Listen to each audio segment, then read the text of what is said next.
fou ça, je suis toujours à la bourre moi. Enfin. Bon ben ce soir, on va faire quoi?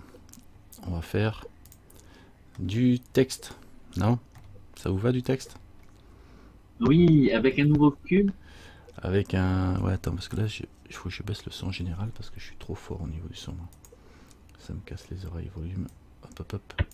Tu me disais avec quoi? Avec un nouveau cube ou... Un nouveau cube, non, on va faire du texte. Du texte? Ah, d'accord. Du texte, juste comme ça. On va essayer une nouvelle forme. Hein, tout le monde est là? D'accord. Tout le monde est prêt? Tu dis quoi, Po? D'accord. Ok. Ouais, sinon je... Ouais, c'est ce qui était prévu. Ouais, ça allège Ouais, le truc. ouais, vous allez faire vos cartes de vœux. Eh oui, on va vous faire une carte Ok, de vue après. bah ouais, ça va être pas mal. Bon, allez, je supprime mon cube. Et on va faire le texte directement. Donc je passe en mode objet. Je mets mon curseur au centre. Voilà, je centre toute la vue à vrai dire. Et on va dans Add. Et on va faire directement texte ici. Ok.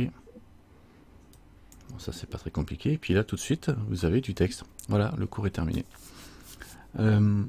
Donc on a fait le texte, maintenant on va faire plus compliqué. C'est qu'on va essayer d'expliquer un peu ce qui se passe là quand même. Parce que là vous avez un texte, il y a écrit texte. Et si on regarde, on voit ici un petit F dans la barre des propriétés là, des outils. Et c'est ici que l'on va pouvoir changer les paramètres au niveau du texte. D'accord? Ouais, je partage mon écran là. Faut que tu regardes. Ok. Tu le vois mon écran? Ouais, il faut cliquer sur mon icône en bas. Donc j'ai fait add texte et ça m'a créé ça en mode objet.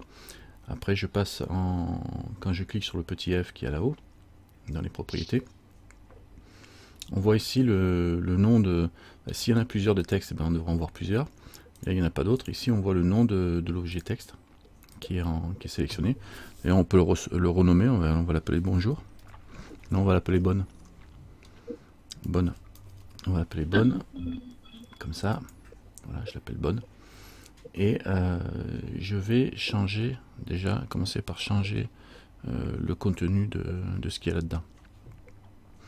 Alors pour changer l'objet texte, ben, il faut l'éditer, hein, comme on fait pour un objet, donc on passe en edit mode.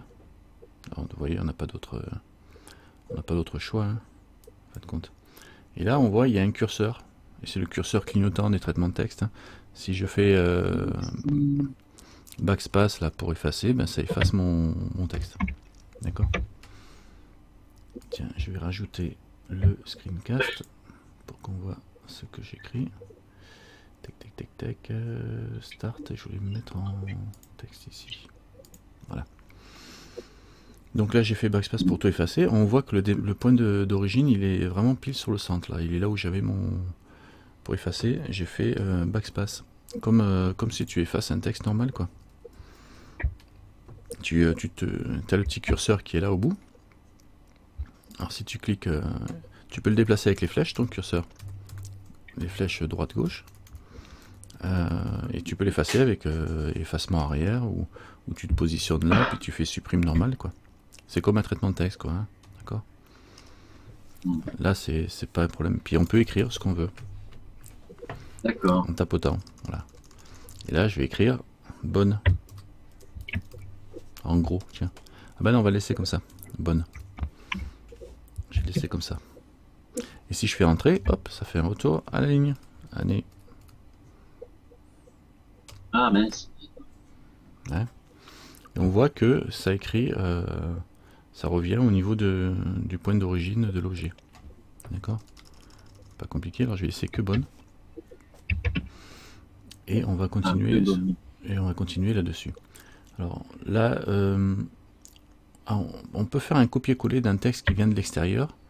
Par exemple, si j'ai fait entrer et je veux coller une phrase que j'ai copiée, je sais pas, j'ai pas de phrase là, je vais copier un truc n'importe où. Tiens, comment tu as fait pour effacer? Voilà, ça, clic droit, copier, Et là, si je veux le coller là, si je fais un CTRL V, tu vois, ça fait rien, quoi. Si je me mets là. Pour pouvoir coller quelque chose, il faut que j'appuie sur la barre d'espace à cet endroit-là. Et là, on voit que j'ai rajouté, ça m'a rajouté le menu de propriété. Donc, si je fais barre d'espace, là j'ai texte, et ici, je peux cliquer dedans, sur le côté, et faire mon CTRL V pour coller mon texte. Comment tu as fait pour effacer? Et je fais Entrée. Donc du coup, j'ai le texte que j'ai copié dans le Hangout, et que j'ai collé là en faisant un CTRL V. Copier-coller, le CTRL C, CTRL V, j'aurais pu faire Edit là, copier-coller, et à couper, copier-coller. D'accord?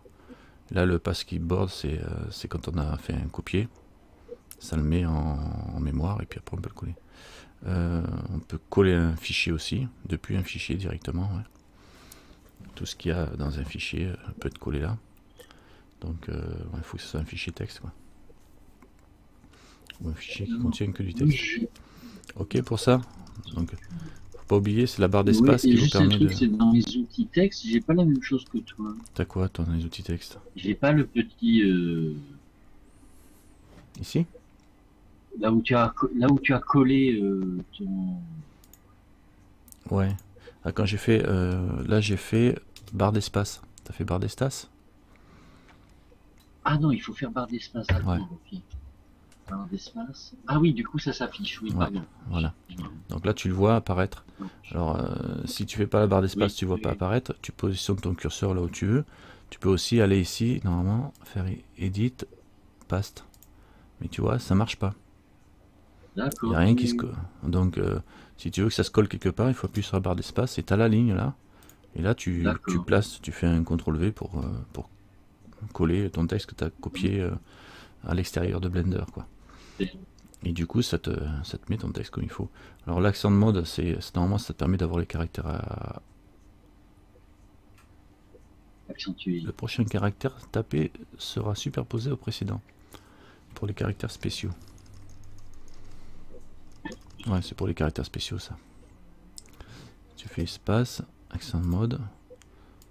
Tu tapes GG. Tu vois, ça les écrit pas. Ça, c'est quand tu veux faire un caractère spécial. Les caractères spéciaux, ils ont des raccourcis clavier que j'ai pas en mémoire. Et ça te permet de faire un caractère spécial. Genre, est-ce que j'ai... attends, voir, je vais vérifier si j'ai pas une fenêtre ouverte avec ce qu'il faut dedans. En caractères spéciaux. Alors, caractères spéciaux. Tiens, par exemple, le copyright, c'est le Alt C. Tu vois, si je me mets là-dedans et je fais Alt C, ça me fait ça. Et Entrée, normalement, c'est censé me faire le copyright, sauf que ça ne me le fait pas. Donc, Alt C. Moi, je peux le faire directement là. Alt C. Là, je suis là. Alt C. Ça me fait que le C. Et si j'enlève lui, et que j'efface ça, Alt C. Non. Alt C, espace, entrée, non, ça prend pas. Qu'est-ce qu'il y a d'autre comme caractère? Le Alt R. Le Alt Key. En texte menu une 3D. Normalement, tu fais caractère spécial, ouais, c'est ça. Tu cliques. Et tu fais Alt R. Ça donne quoi ça? Non, ça me donne rien. Alt R, mais en majuscule, ça me donne rien. Enfin bon, ça c'est des caractères spéciaux, je sais pas faire. Moi je fais ce que je fais, c'est que je copie à la limite, tu le copies dans un fichier de texte, copier, et tu le colles. Il y a certainement le menu CTRL V, entrée, là il passe, tu vois. Je fais un copier-coller à la limite tu peux les avoir, mais sinon ils doivent marcher aussi, mais moi je suis sous Linux, donc c'est fort possible que j'ai pas les mêmes raccourcis derrière, quoi, ou il y a un truc comme ça, enfin, je sais pas. Donc c'est pour ça que j'ai peut-être des petits soucis de police de caractère moi avec ça. Donc voilà, donc ça sert à... normalement c'est censé servir à ça quand on veut faire des caractères spéciaux. Autre chose maintenant, on peut regarder ici, alors bon, on voit le texte, il est comme ça, quoi, il est à plat. Par défaut. Par défaut, si je me cale comme ça, je vois qu'il est bien à plat. Et là, on a plusieurs...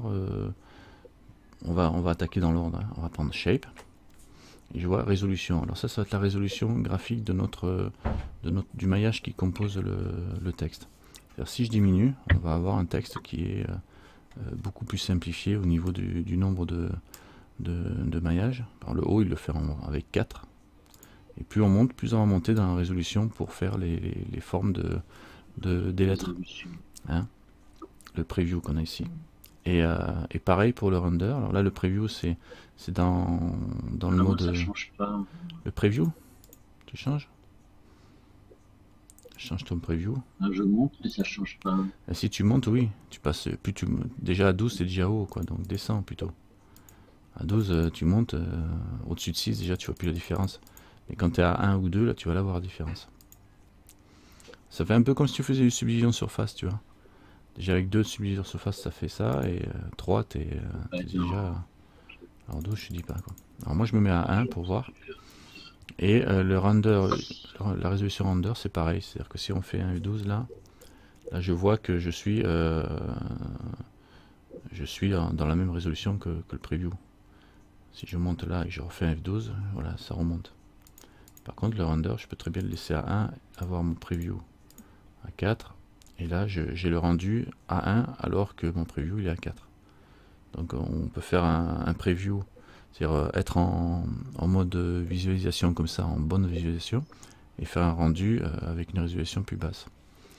En général, c'est plutôt l'inverse qu'on fait. Quand on se met à 0, ça correspond au preview. Donc je vais redescendre à 1 pour avoir la forme la plus moche possible.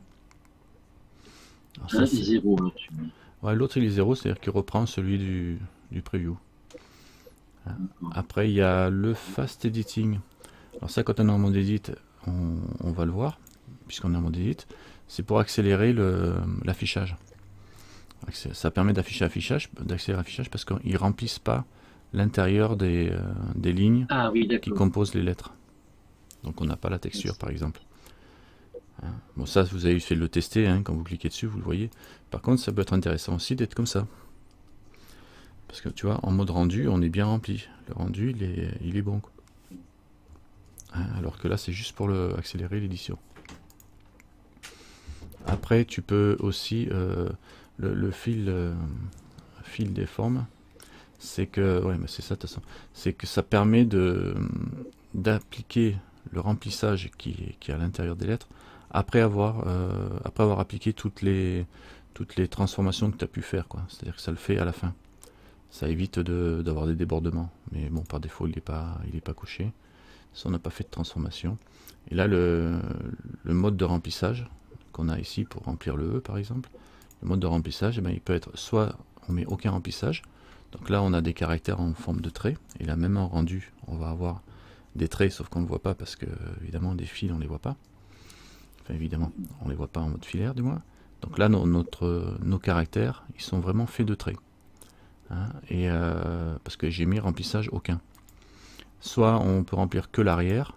Donc là, évidemment, vu que l'avant et l'arrière sont faits de la même chose, que je fasse devant, arrière ou les deux, quoi. Alors par défaut, le surbof, il remplit les deux côtés. C'est-à-dire que normalement, c'est visible des deux côtés, le truc. Qu'est-ce qu'il y a d'autre? Alors attends, juste je vérifie une chose, parce que j'ai des appels qui sont tombés. Hop hop hop. J'ai rien d'urgent. Non, ça va. Voilà, je vais quitter celle-là. Juste le temps pour être tranquille. Ok, voilà. Donc, j'étais juste là en train de parler de cette histoire de remplissage. C'est vrai que si on met rien, on aura une écriture filaire. Ça peut être intéressant. D'ailleurs, je vais rester là-dessus pour l'instant. Après, bon, le texture space, ça c'est quand on met c'est la façon dont la texture va être appliquée, enfin, sur l'objet. Vous laissez ça par défaut pour l'instant. On n'a pas encore vu les textures de toute façon, donc ça serait peut-être un peu compliqué de vous l'expliquer maintenant. Après, on peut aussi l'appliquer à l'UV mapping, mais il faudrait faire du dépliage UV de la texture. Donc par défaut, c'est automatique. De toute façon, ouais, c'est pas plus mal. Donc ça, on ne touche pas pour l'instant. La géométrie. Alors là, on peut avoir... ça ressemble à ce qu'on a dans les curves. Alors on n'a pas regardé les curves, mais ça c'est les paramètres communs aux courbes. Hein, c'est-à-dire que... Alors pourquoi dans le texte il n'est pas centré au centre de la grille? D'accord. Parce que c'est pas Alt C, Alt plus les chiffres. Ah oui, c'est Alt plus les chiffres qui pour faire le arrobase ou Alt E. C'est Alt E toi pour faire l'arrobase? D'accord. Je vais voir, je vais essayer moi direct là. Hop, je vais revenir là. Par l'espace, si je fais Alt E. Non, moi ça me le fait pas, moi, l'arrobase. Alors normalement c'est le Alt, ouais, plus le code quoi, mais je sais pas, Alt 128. Ah bon, je sais pas. Comment tu le fais là, le Trinity? T'as trouvé comment toi? Ça t'a fait quoi? Alt GRE pour l'euro, ça oui d'accord. Ça oui, l'Alt GRE oui. Mais enfin bon, c'est pas grave. Ça c'est fait pour rentrer le code en fin de compte de... Ah, bon, je reviens pas dessus. Donc la géométrie, là c'est comme ce sont des curves, hein, comme ce sont des curves, on a les mêmes paramètres que pour les curves. C'est-à-dire l'offset ici qui est l'extrude. C'est-à-dire que si je fais un offset, je vais monter ou descendre la taille de mes lettres, de mes courbes, enfin ça va resserrer l'écriture. Si je diminue l'écriture ou je la monte. Donc là, en plus c'est bien parce qu'on le voit bien en mode filaire, comme ça travaille. Et je peux extruder, l'extruder, ça va faire une... voilà, ça fait ça. Par contre, on voit tout de suite que l'extrusion, il m'a fait un truc qui me plaît moins. C'est que par défaut, il m'a fait le remplissage au-dessus. Il m'a fait le remplissage. Alors si j'extrude, voilà, j'obtiens ce genre de forme. Et là, je vais lui dire remplissage des deux côtés. Voilà. Là, il me fait un remplissage un peu bidon, quoi. Alors, si je remets l'extrude à 0, voilà. Là, j'ai un truc rempli, et dès que j'extrude et je monte, je vais avoir d'épaisseur. Si je mets les deux côtés, eh ben, les deux côtés de mon objet, alors je vais mettre en vue de dessus. Ah, je suis en mode edit. Les deux côtés de mon objet vont être remplis. Je peux mettre que un côté, par exemple, que garder que le bac et pas le dessus. C'est-à-dire que là, normalement, c'est pas rempli au-dessus. Il n'y a que le fond qui est rempli. Ou alors que le dessus et pas le dessous. Donc là, j'aurai qu'un côté de rempli. Aussi. Ou les deux. D'accord. Après, au niveau de l'extrude, bon, on peut... Alors, je vais augmenter la taille de l'offset pour qu'on voit un petit peu mieux ce qui va se passer. Là, j'essaie de zoomer, ça marche pas. Je vais faire point. Ah oui. Là, je suis encore en mode edit, là. Alors, attends. Entrée. Voilà. Quand j'appuie sur entrée, ça me fait un retour chariot. Et je voudrais passer en mode objet pour arrêter de remplir ce texte. Voilà. Oh, alors tu vois, j'ai la roulette qui rame à mort là quand je suis bloqué. Alors, quand je fais ça, on fait le point du pavé numérique et ça te recale et du coup tu retrouves le... Ça peut arriver ça, hein, de vous retrouver avec la roulette qui zoome et que vous êtes à fond, vous n'arrivez plus à avancer, vous appuyez sur le point du pavé numérique. Donc là je vais me remettre en vue de dessus, voilà, et en ortho normé. Ouais, je vais rester quand même plutôt comme ça, pour zoomer un petit peu. Voilà. Et là, comme ce paramètre là, et de toute façon il change pas, je crois qu'il n'y a rien qui change en fait, donc quand on passe du mode objet au mode edit, il n'y a pas grand chose qui change au niveau de cette vue là. Donc là j'ai repassé en mode objet pour plus écrire des caractères. Et là il y a encore un truc, c'est on peut arrondir les bordures de notre police, ici avec le def, le bevel quoi. Donc on voit que ça me fait un biseautage. D'accord, donc j'ai baissé la taille de lui, voilà, et j'ai un biseautage sur la tranche des lettres, et je peux augmenter la résolution de ce biseautage, c'est-à-dire que là il n'y a que un plan. Si je monte un petit cran de plus, là il m'a fait, grosso modo, il me fait deux lignes de plus dans chaque angle. Donc du coup, plus on monte, ben, plus ça va être arrondi. Plus ça va être arrondi, plus vous allez avoir des faces sur ces parties-là. Donc ça consomme de plus en plus. Alors ça c'est des fonctionnalités qui bouffent un paquet hein, à utiliser si vous n'avez pas peur de prendre des primes quoi, au passage. Voilà. D'ailleurs on voit, là je suis passé, on voit en haut le nombre de faces hein, que je génère. 3 à 4, chaque fois je prends 900 faces, entre le 5 et le 4, je prends 100 faces à chaque fois, quoi. Voilà, je vais redescendre à 1. Donc voilà, ça c'est vu. Donc plus il y a de faces, plus ça fait de primes sur SL, bien sûr. Et surtout, bon là on est en mode... on travaille tout avec les paramètres ici de la curve. Hein. Donc c'est comme avec les courbes, quand on... Là, surtout là, si je me mets un cran de plus, là, que je veux avoir un truc un peu rond, là je me retrouve déjà à 1200 faces pour le bon set. Ce qui reste relativement raisonnable. Donc après, vous avez encore d'autres paramètres. Donc je vais tout remettre à 0. 0 pour lui, 0 pour l'extrude. Voilà.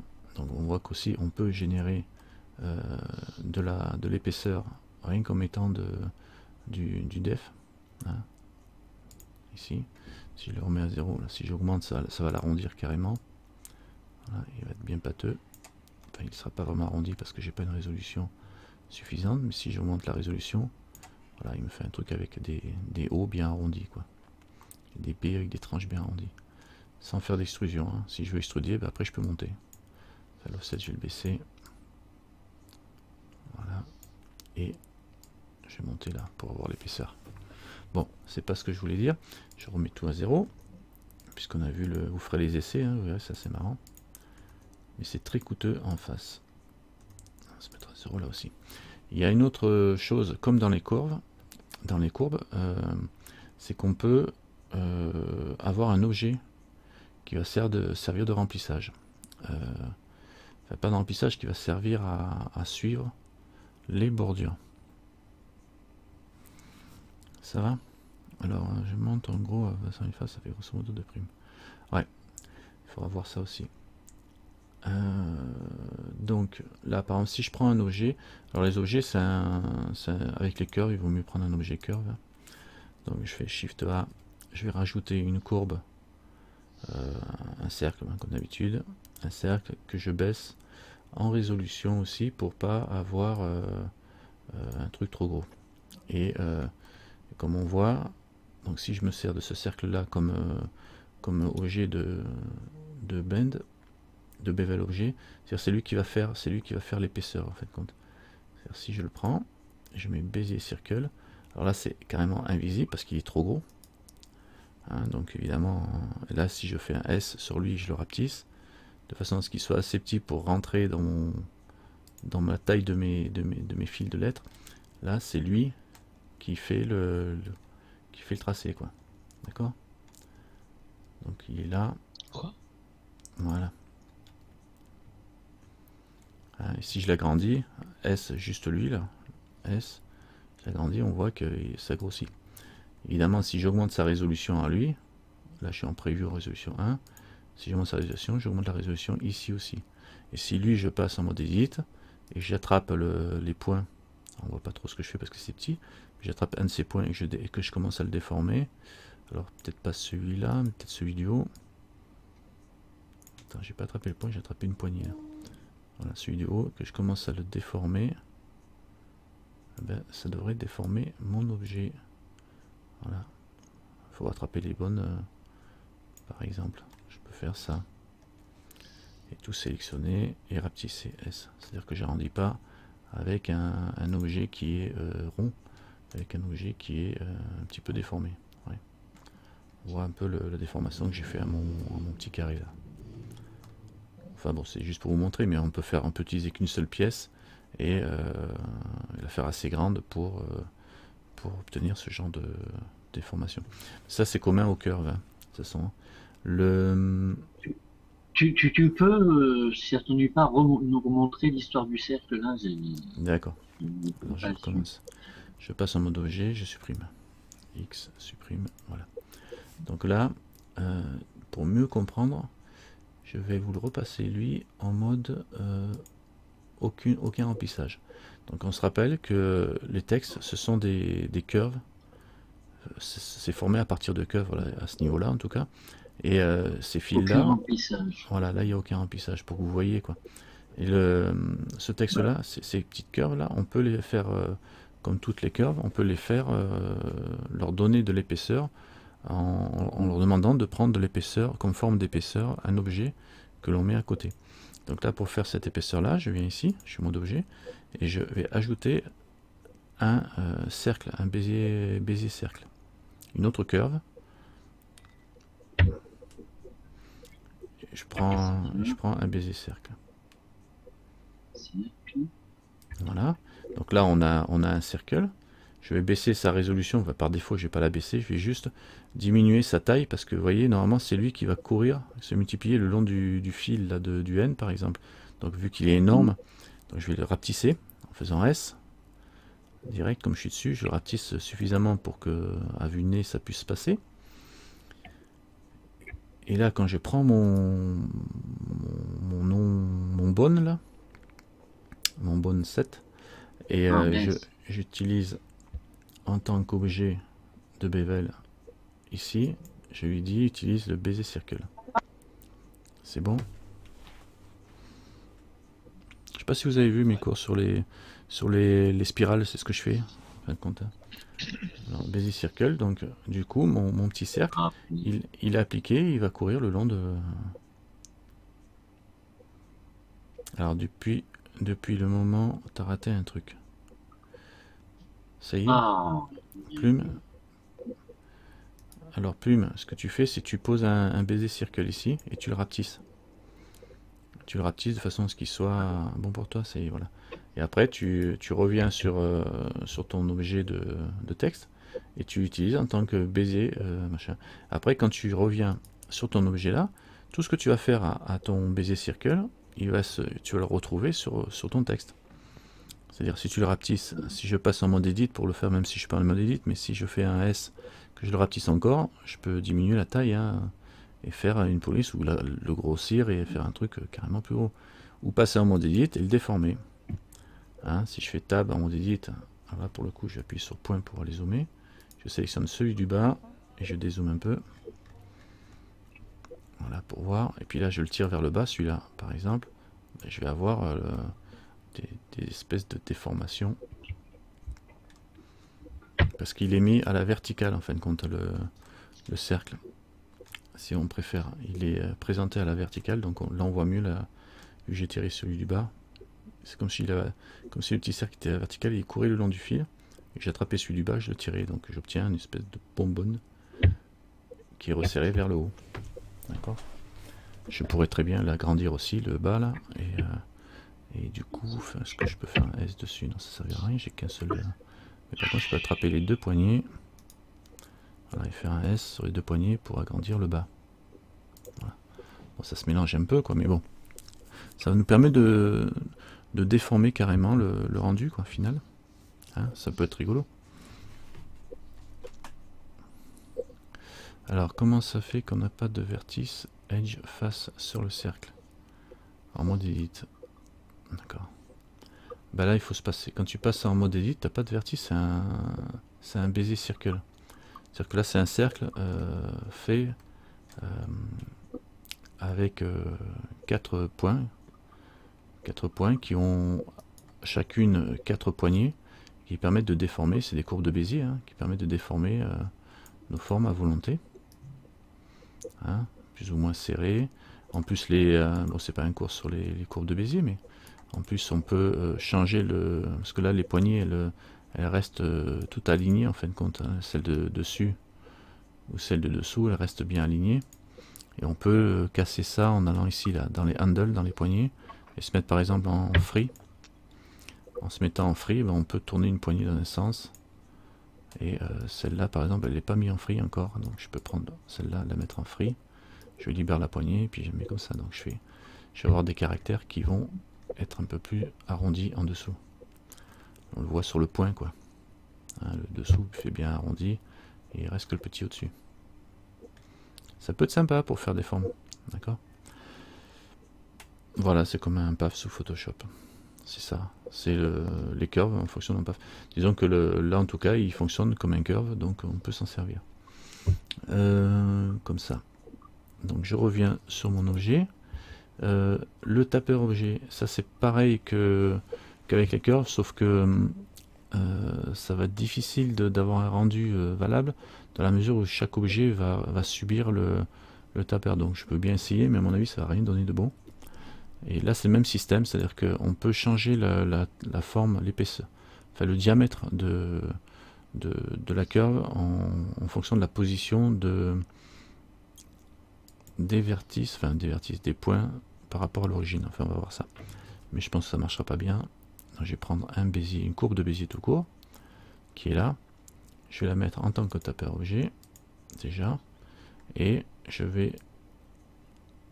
Ouais, si je la fais monter, ça ne change rien, ce qui est normal. Je vais passer en mode Edit. Et là, ça c'est le début de la courbe, ça c'est la fin de la courbe. Normalement, quand on monte ça, ouais, comme ça, c'est censé faire changer la taille entre le début et la fin, mais là, vu que... Non, ça fonctionne pas, effectivement. Donc on n'a aucune variation, donc ça marche pas vraiment avec... ce qui est peut-être un petit peu normal aussi, hein, parce que ce serait un peu... c'est pas trop le but à ce niveau-là. Donc je vais le supprimer, et je vais supprimer ça pour l'instant. On peut faire autre chose avec ces courbes, c'est la forcer. Alors je vais passer toujours dans les formations, c'est ici, faire le text on curve. C'est-à-dire qu'on peut forcer le texte à suivre une courbe, pour le coup. Donc là, je vais recréer, Shift A, recréer par exemple, soit un cercle, soit une courbe de Bézier. On peut faire une courbe de Bézier, de toute façon c'est pareil, il faut prendre une courbe. Celle-là, je vais lui donner un nom, je vais l'appeler 2, C2. Voilà. Et je vais revenir sur mon texte, et je vais dire, vas-y, suis-moi la courbe C2. Il me l'a pris, ou il n'a pas pris le bon nom. C2, ah non, c'est ici le nom. C2. C'est dans l'item. Ouais, c'est ici. Hein, sur le petit cube. Hein. Et je reviens là, si je veux qu'il le prenne, et je vais lui dire... Alors je reviens dans mon texte, ici, et je vais lui dire de suivre, là. C2. Bravo. Alors là, on voit que le bon, il a commencé à changer de forme. Alors pour bien voir, il faudrait que je me mette exactement aligné. C'est-à-dire que normalement, il faut que, pour qu'on voie bien, il faut aligner les deux, celui-là et la courbe qui va faire la forme. Donc je vais faire un Alt G. Voilà, Alt G, ça va me remettre ma courbe de Bézier pile poil au centre. Et comme mon texte il était pile poil au centre, ok. Comment ça, ce qu'on n'a pas de vertice, donc ça on a vu, ça va un petit peu vite, d'accord. Ce que je veux dire, c'est que je passe ici au niveau, alors sur mon texte, je veux faire en sorte que mon texte suive la courbe. Donc je vais créer une nouvelle courbe. Je recommence.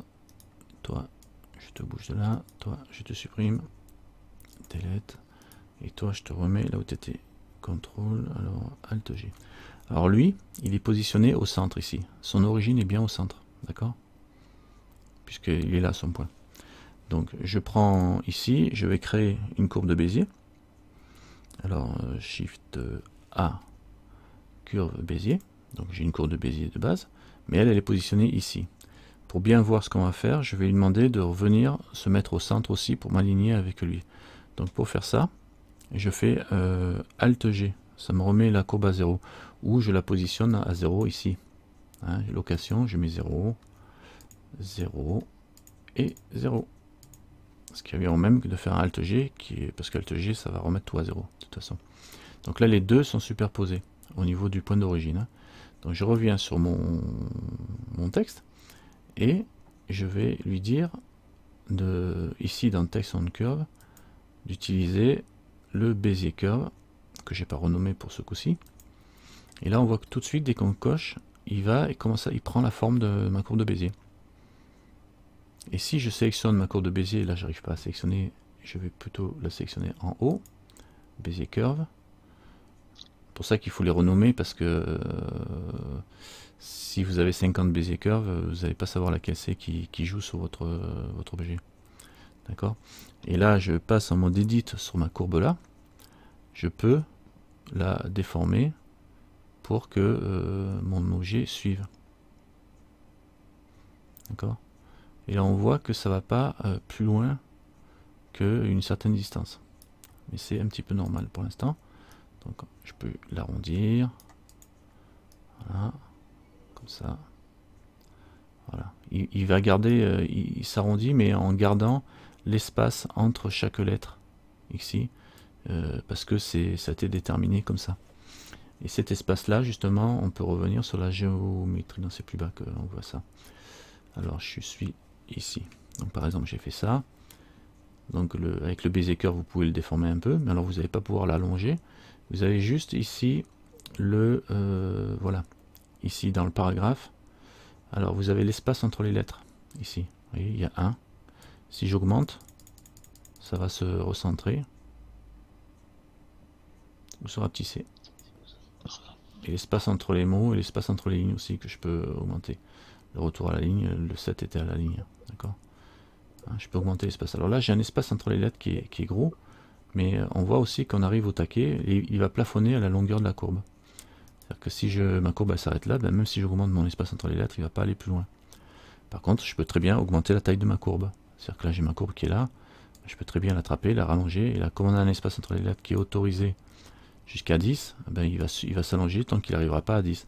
En fait, quand c'est la limite de 1 ou de l'autre, soit il arrive à la limite de l'espace entre les lettres, maximum, soit il arrive à la limite de la longueur de la courbe. Donc voilà, ça pour lui. Donc si je veux qu'il aille plus bas encore, je peux revenir sur mon objet. J'arrive pas à déformer la courbe. Alors, faire ça, mais t'arrives pas à déformer la courbe? Alors la courbe, je peux même juste rajouter un autre vertice si je veux. Je sélectionne au centre et je fais un extrude, hein, un E, et hop, j'ai la courbe qui se prolonge. D'accord? Par exemple là, je peux très bien faire en sorte que ils suivent. Voilà. Voilà. Le bon ici. Alors là, j'ai la deuxième ligne qui me casse les pieds. Et lui ici. Voilà. Donc il suit. Alors tu disais, tu n'arrivais pas à déformer la courbe?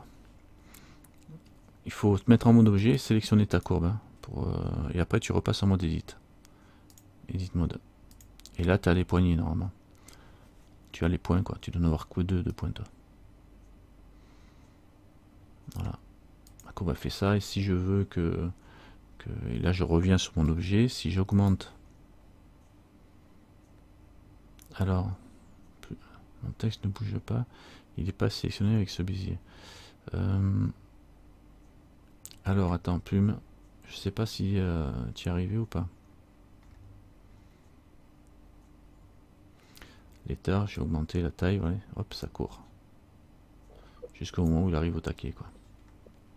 Ça me déplace la courbe. Ok, donc on recommence. Je recommence. Hop. Vous allez revoir si ça marche. Alors supprime. Je supprime ma courbe et je vais rapetisser. Ah bah tiens, commencez par faire ça. Vous sélectionnez votre caractère et vous allez augmenter un peu la taille entre les lettres. Le bon, vous le mettez à 2,6 ou 3 carrément au niveau de l'éther ici. Parce qu'on voit dans le paragraphe, vous voyez, bon, au niveau du paragraphe, c'est pareil, hein, je vais l'attaquer là, mais on va revenir après. Donc juste pour l'instant, vous mettez le letter à 3 par exemple, pour écarter un peu plus les lettres. Et quand c'est fait, vous me le dites. Ok, Trinity. On va boire un coup en attendant. Bon, alors là, vous faites une curve. Shift A, Bézier, curve. Voilà. Et on va la renommer tout de suite. Alors on va aller dans l'edit là-bas, puis je vais l'appeler C3. Entrée. Voilà, vous faites ça. Une courbe de Bézier, vous l'appelez C3. C'est bon, plume, c'est bon.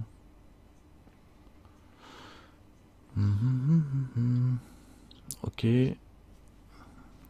Plume, ok. C'est qui arrivait pas non plus? C'est Adolphe qui arrivait pas? J'entends plus Adolphe. Bon. Donc vous faites c'est bon. Ok. Donc c'est Boon. Il manque plus qu'Adolphe. Je sais pas s'il est encore là, Adolphe. Il doit parler, mais j'entends pas. Bon. On va pas. Ouais. Ah ben il a sauté Adolphe. Bon, donc vous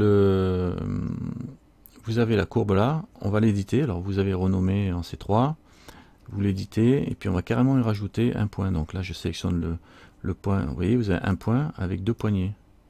Une poignée d'un côté et une autre poignée de l'autre. Bon, on va sélectionner un des deux points au centre, et puis on fait CTRL par exemple, et vous cliquez là, n'importe où, ça va en générer un troisième. C'est une extrusion quoi, en fin de compte. Hein. Vous la mettez comme ça. Voilà. On va la tirer un peu là pour à peu près avoir une longueur qui correspond à ce que j'ai là par rapport à la largeur. Et là maintenant je vais ramener ma courbe pile sur le centre de mon objet, au même endroit que mon objet pour pas avoir de décalage. Donc pour faire ça, je passe en mode objet et je la remonte à la main, je m'aligne pile, puisque l'autre il est à 0 ici, ou je mets 0 ici directement, hein, ici et ici. Voilà, j'ai mis les 3 à 0. D'accord. Et je peux même un petit peu le rallonger encore un peu si je veux, ou créer une nouvelle, voilà, mais ça suffira comme ça.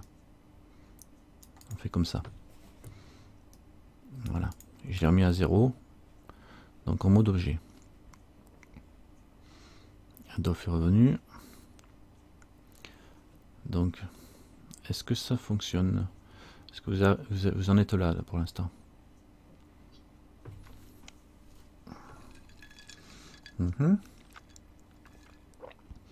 Ok.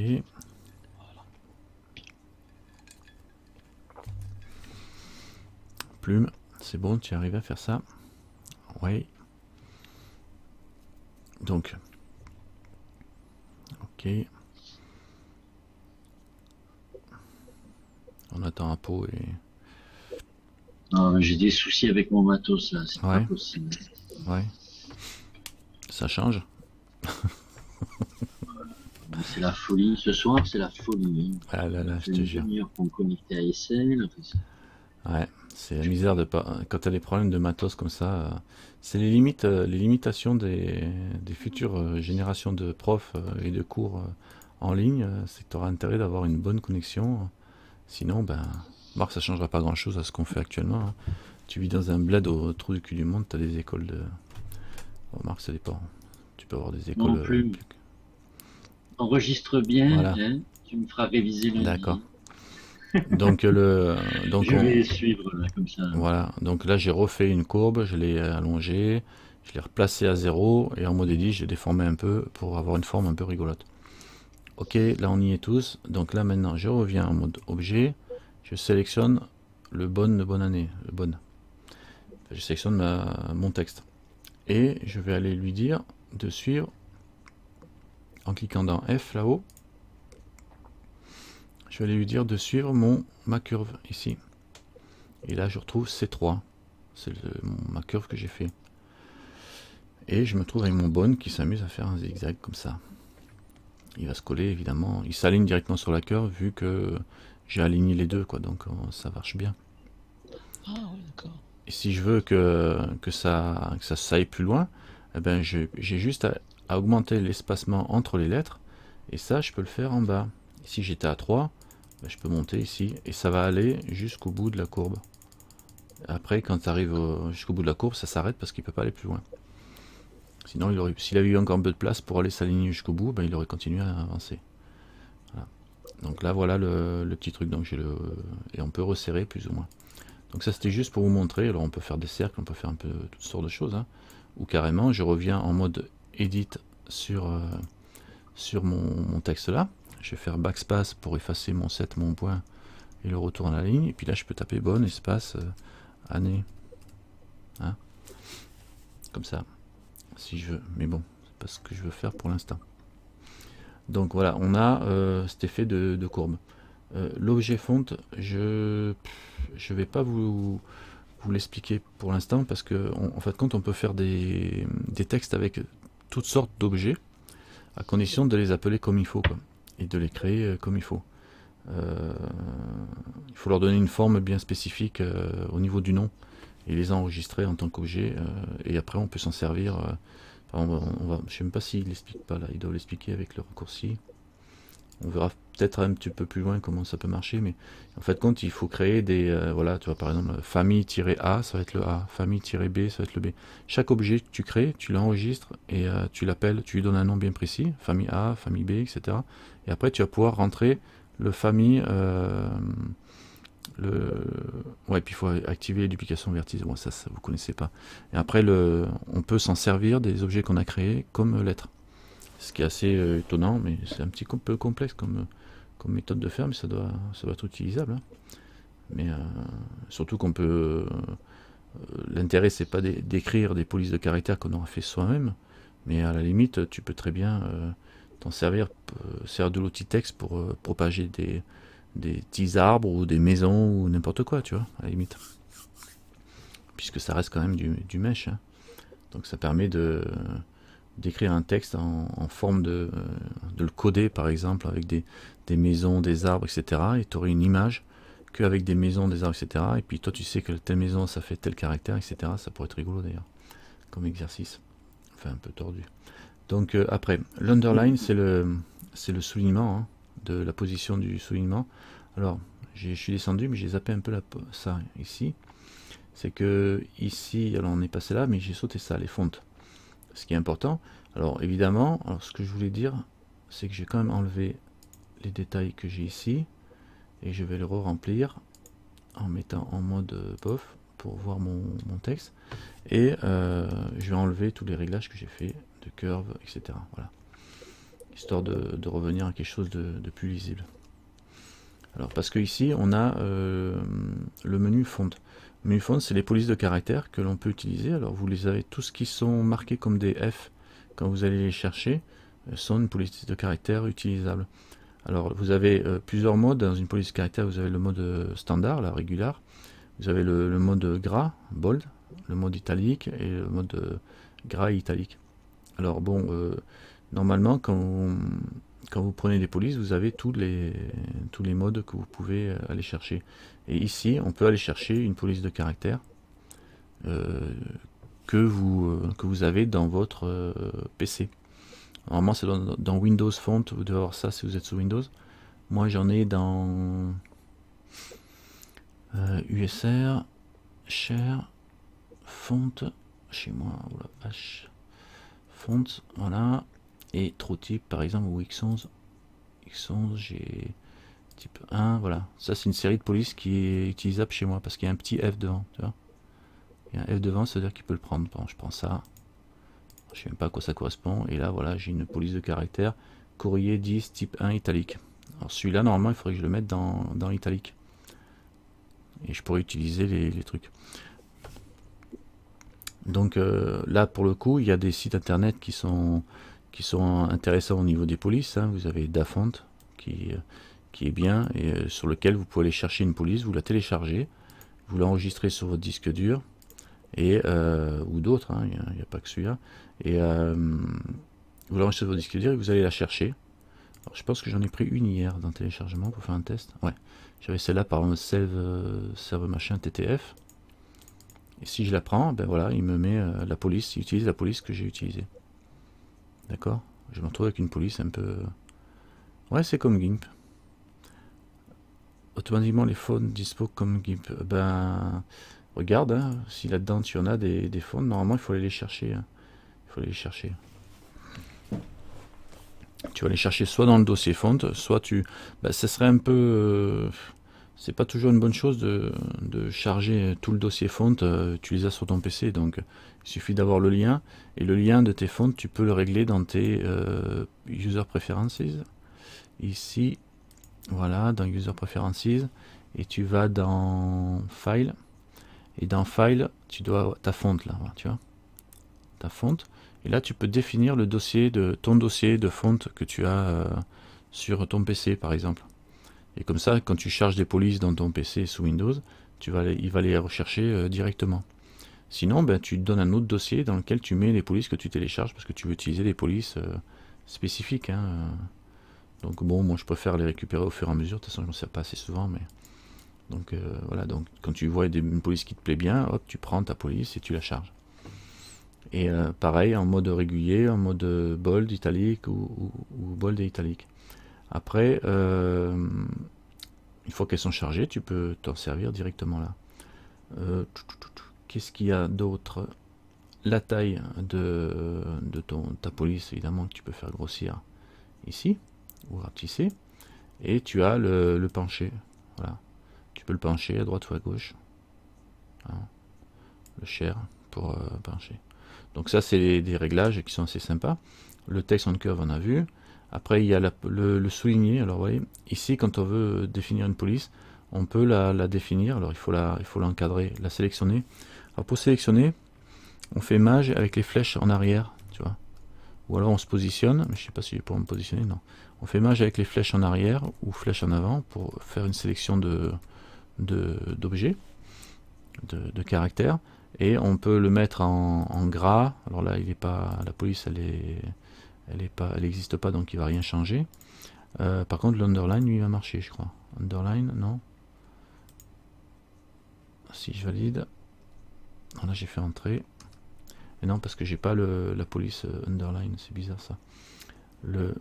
Si j'écrivais la suite ici et que je mettais une police courrier bfont, la bfont, tu vois, elle est toute remplie là. Et là, par contre, si j'écris quelque chose en mode underline, là, ça va marcher, tu vois, parce que la partie underline, elle existe. Hein, si je me mets bold, underline, il va écrire en gras, underline. Bon, ça change pas grand-chose entre le bold et pas bold. D'accord. Il faut qu'elle y soit la police. Bon, ça c'est vu. Mais bon, après, vous prenez vos polices et vous les arrangez. Qu'est-ce que je vois encore? Ah oui, l'underline, évidemment, on peut choisir la position du underline. Alors, je vais faire entrer, et je vais le mettre en souligné, en cliquant dessus là, et je vais faire HH. On peut choisir on peut choisir la position du souligné, en haut, au milieu ou plus bas. On peut choisir l'épaisseur du souligné, plus ou moins gros. D'accord. Et ça, le small cap, c'est quand on a des capitales pour avoir des capitales plus petites. Alors je vais encastrer, je ne sais pas s'il va le prendre. Je vais prendre la moitié, comme je suis en mode capital, et que je baisse. Non, il ne le change pas. Il ne change pas. Parce qu'il faut avoir le mode capital. Enfin, ça marche normalement, hein, ça marche. Mais là, c'est HH. Ouais, ça fait pas de différence entre les deux. Normalement, ça permet d'avoir des capitales plus petites. Il y a un truc qui est intéressant, c'est par exemple, si je recule et que, ou j'avance d'ailleurs, je sélectionne cette partie-là et je veux tout mettre en italique, enfin tout mettre ici, là, tu vois. On a dans la barre d'outils ici sur le côté, on a le bold, le italique et l'underline ou pas. On peut le choisir ici et on peut le mettre en grand caractère ou en petit caractère ici. La sélection, ça switch direct. C'est intéressant ça aussi, de pouvoir tout basculer. C'est des trucs qu'on a en plus, quoi. Hein, soit on passe en grand ou en petit. D'accord. Ça c'était au niveau de ça. Après, si on descend, si on continue à regarder nos paramétrages que l'on a ici dans les paragraphes par exemple, on voit qu'on peut aligner tout à droite, tout au centre. C'est le paragraphe, hein, c'est-à-dire que c'est tout qui change. Si je mets tout au centre par rapport au point d'origine, mon paragraphe va être centré, tout à droite, c'est-à-dire que l'origine est à droite et ça colle là. Justifier, ça va étendre par rapport à la boîte englobante. Et flush, c'est un alignement à partir du centre de l'objet, ils disent, mais je vois pas trop le truc. Oui, c'est parce qu'on n'a pas créé d'objet central. Centre, gauche, centre ou droite, ça c'est justifié, ça étire. Donc je vais rester comme ça pour l'instant. Après, vous pouvez changer l'espacement entre les lettres, ça on l'a vu. D'accord. L'espacement entre les mots. Bon, il faut avoir plusieurs mots, quoi. Et on peut augmenter l'espacement entre les mots. Augmenter ou diminuer l'espacement entre les lignes. ça peut servir aussi. D'ailleurs, on va le voir dans pas longtemps. Et après, vous avez un offset qui vous permet de vous décaler plus ou moins manuellement par rapport au point d'origine, en X ou en Y, hein, en haut ou en bas, si vous décalez. D'accord? Donc je vais les remettre à 0. Ça, c'est de la mise en forme de votre texte, hein, grosso modo. Hein, Alors après, il y a quelque chose qui est intéressant, c'est les textbox qui par défaut, vous en avez une textbox qui est à 0 en dimension avec 0 en offset. Par contre, dès que vous l'augmentez, voilà, elle apparaît ce petit trait jaune là qui apparaît en hauteur et en largeur. Alors ça, les textbox, ce sont des boîtes de texte. Et quand on est en mode objet, bon, elle apparaît mais je la vois pas. Donc je vais revenir en mode edit. Si j'attrape la textbox, est-ce que je peux la déplacer? Ouais, non, disons, elle est là, la textbox. Par contre, si je déplace en offset, je peux déplacer ma boîte, ma zone de texte là. D'accord? Et mon texte va être écrit dans cette box là. C'est-à-dire qu'à partir du moment où j'ai défini une taille, eh ben, tout le texte va s'écrire là-dedans et il n'en sortira pas. C'est-à-dire que si je suis là, que je commence à rajouter, j'avance, et que je commence à écrire PK, je vais enlever les underlines. On va effacer. Bonne année 2015, 555, espace 22. Tu vois, j'ai même pas fait retour chariot, il écrit les mots dans la boîte. Alors ça peut déborder parce que je suis en mode droite là. Paragraphe, voilà, justifié. Flush, il va s'étirer sur la boîte. Tu vois, là on le voit bien, le bonne année. Le justifié, il va s'aligner au niveau des lettres. Right, à droite, au centre ou à gauche. Là on voit mieux ce qui se passe. Parce que là il le fait carrément par rapport à la boîte, quoi. D'accord? Tac, tac. Donc voilà. Ça c'est pour les textbox. Ce qui est intéressant aussi avec les textbox, c'est si vous en créez une nouvelle, pour ça qu'on peut en faire une nouvelle. Alors je reviens ici, on peut faire add textbox. Alors c'est ton texte qui bouge quand je fais textbox. Oui, ton texte il va se recaler pour re-rentrer dans la boîte.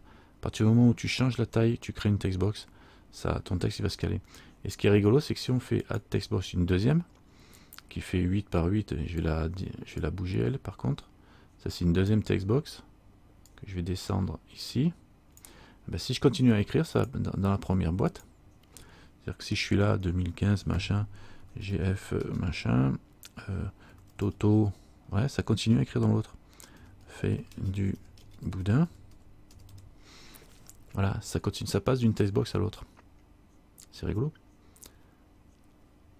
Ça peut servir. Hein, ça peut servir dans pas mal de choses. Surtout qu'il ne faut pas oublier qu'un texte, c'est toujours de la 3D.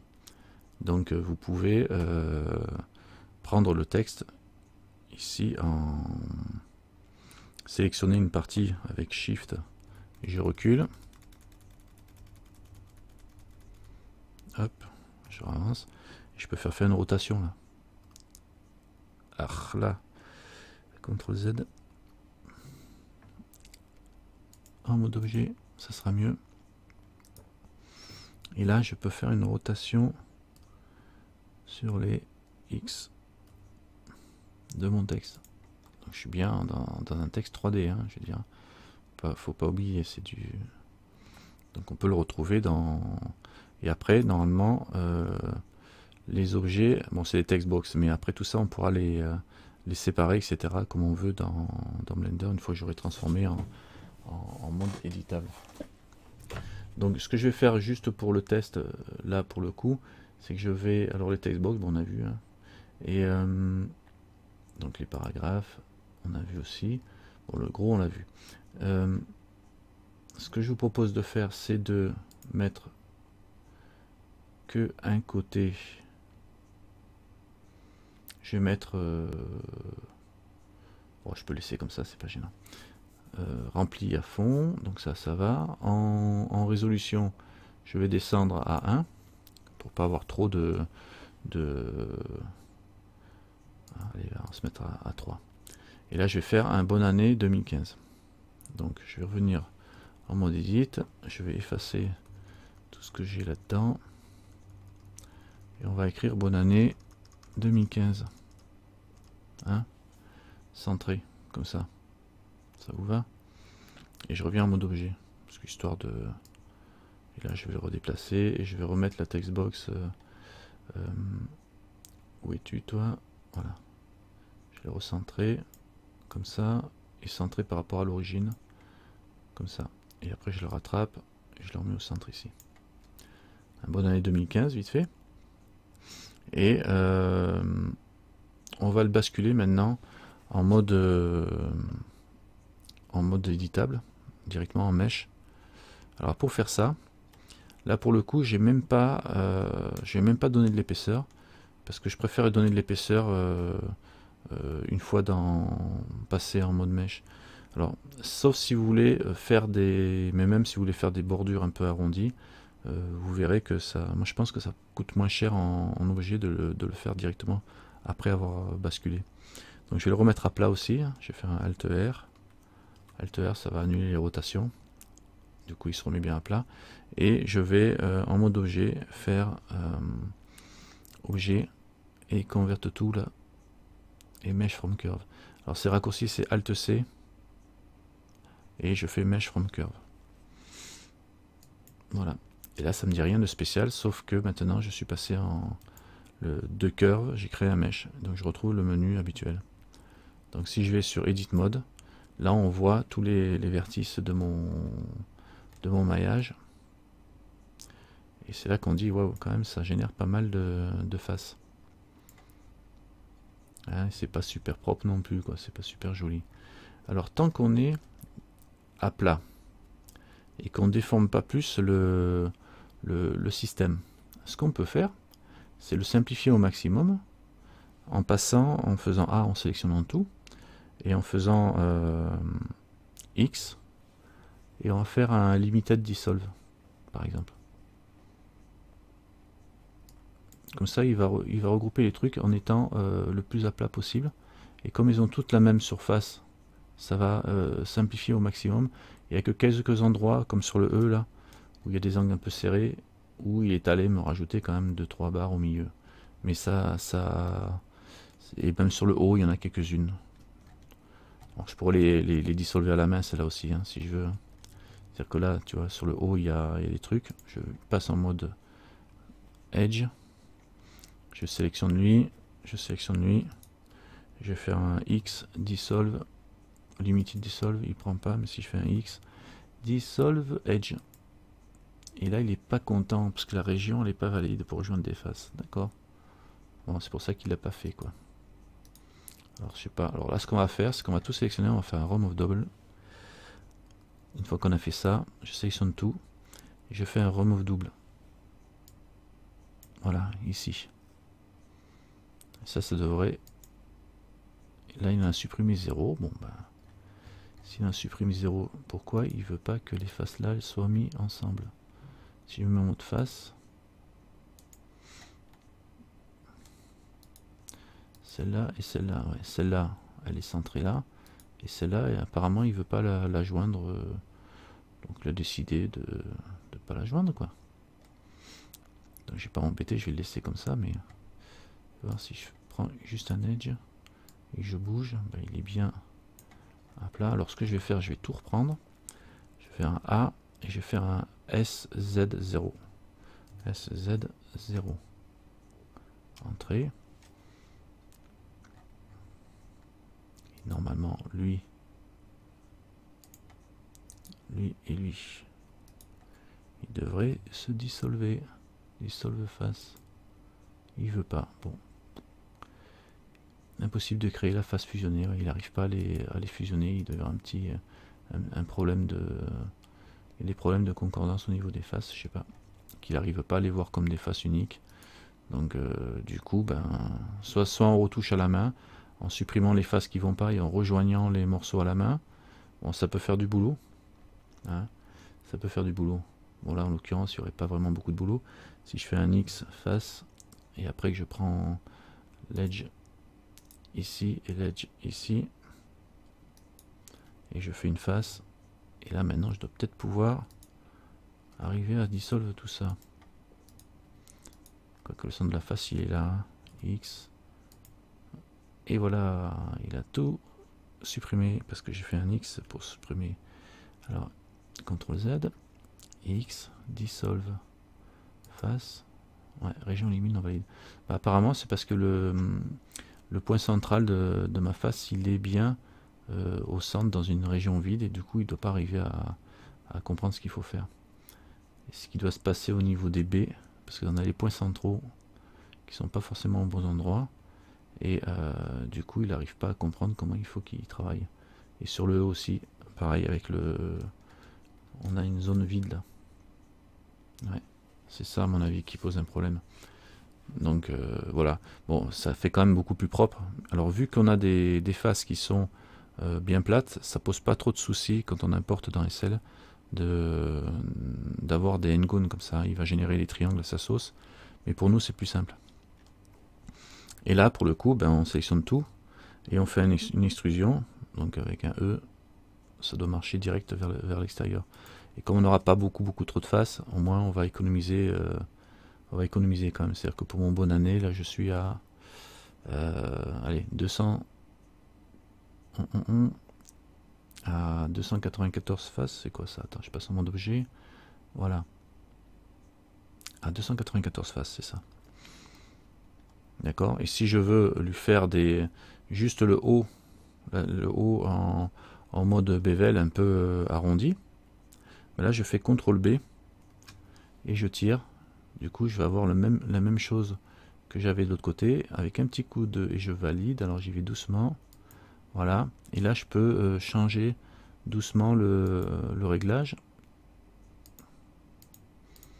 Alors 0,19. Voilà, ça va. Alors ce qui se passe aussi, c'est pas pratique de manipuler ça comme ça. Ce qui se passe, si vous voulez faire des bevels comme ça, et que vous avez des caractères trop pointus, enfin trop compliqués, il peut y avoir des petits soucis. Là ça se passe pas trop mal. Si par exemple il m'a fait des bevels sur ces faces là que je voulais pas, parce que j'ai sélectionné que le haut mais il y a ça au milieu, donc il faut que je le désélectionne avant de le faire.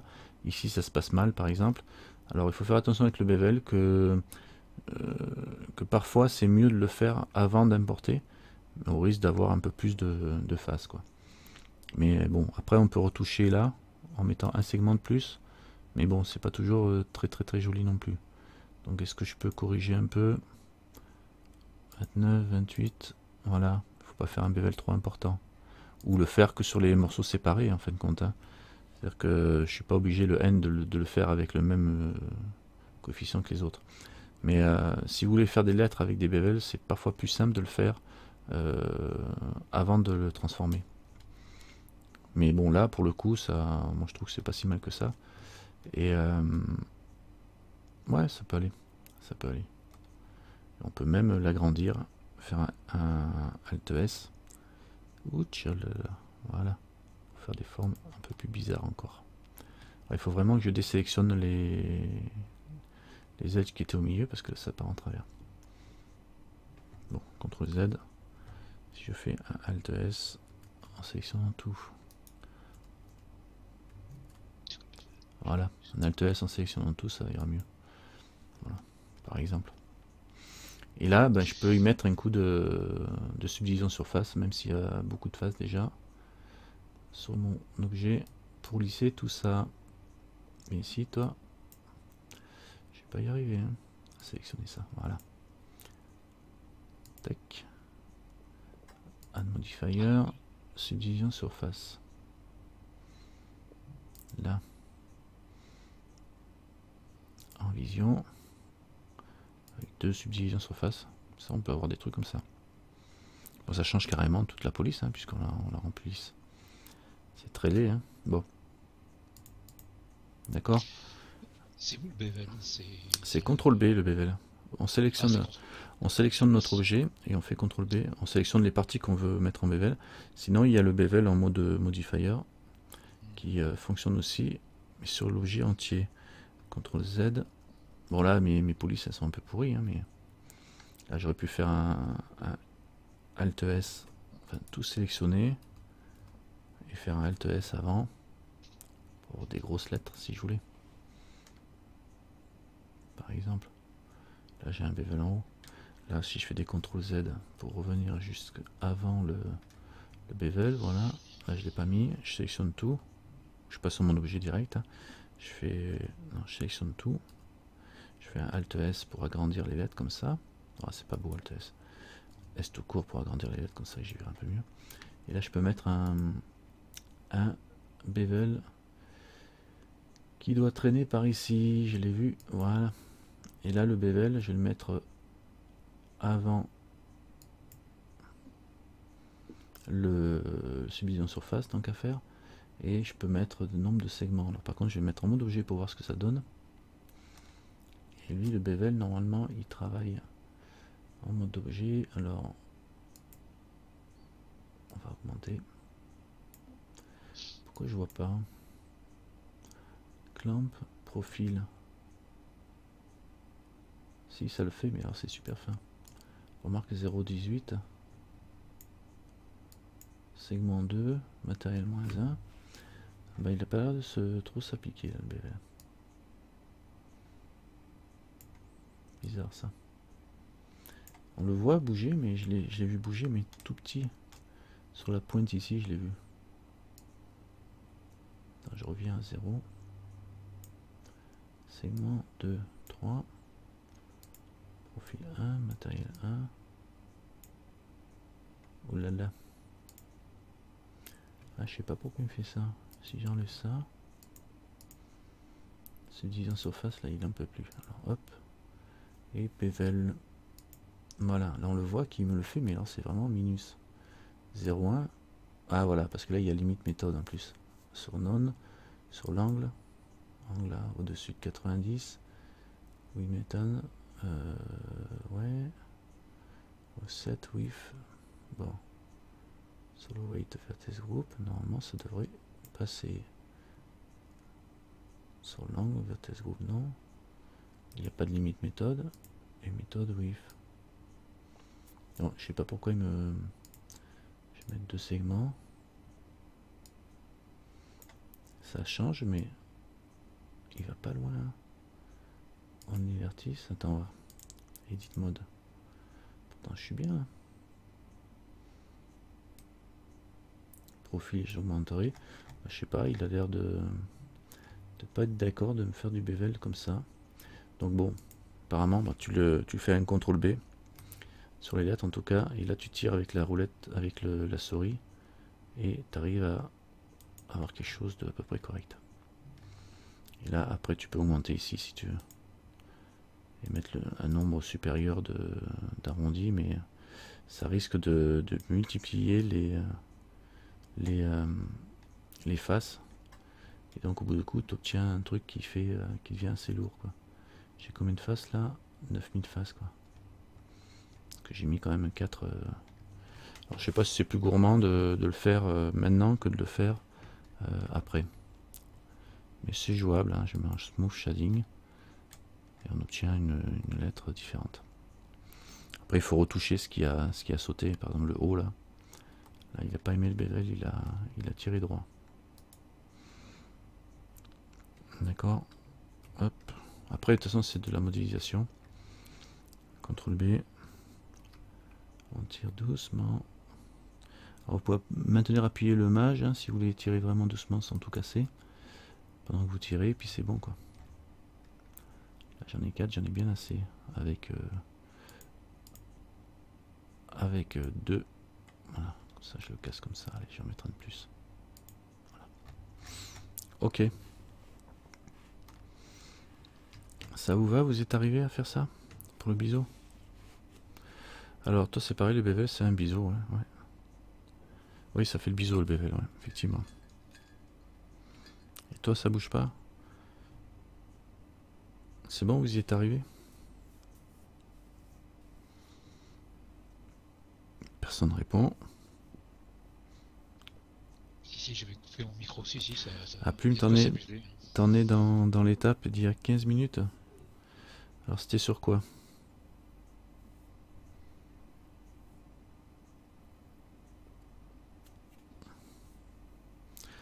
Refaire un texte, c'est-à-dire refaire un texte. Ouais, le contre-biais ça marche, ouais, ça marche mieux là. Le bevel en mode modifier, ça c'est pas efficace apparemment.